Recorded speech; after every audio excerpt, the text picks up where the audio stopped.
flitet tash në periudhë për ndeshje gjithashtu në publikun kosovar, ka interesim të qytetarëve për ta parë.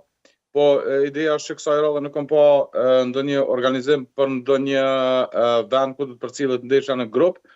Për faktin që nuk e lejon tashmë edhe moti është ftohtë, 4 esha të shiut kohë paskoshme, po absolutisht nuk mungon interesimi dhe atë i nivelit të lartë, pasi një sfidë si kjo, përpos aspektit sportiv, dihet lidhja e Kosovës dhe emocionalisht me këtë sfidë.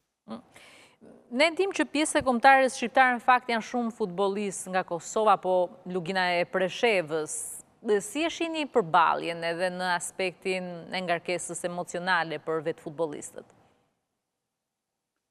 Unë besoj që është e vërejtshme dhe nuk mund të fshihet nga asnjëri prej futbollistëve, pasi kanë dalë nga një shtet ku kanë përjetuar një periudhë të vështirë nga regjimi serb kur ishte në Kosovë, dhe edhe ashtu në mediat serbe që kanë përcjellë këtë ditë kanë sidomos në Shënjestër, Mirlin Dakun, pasi e ka edhe tatuazhin e brigadës së komandantit Agim Ramadani, edhe ky fakt është përmend në mediat serbe.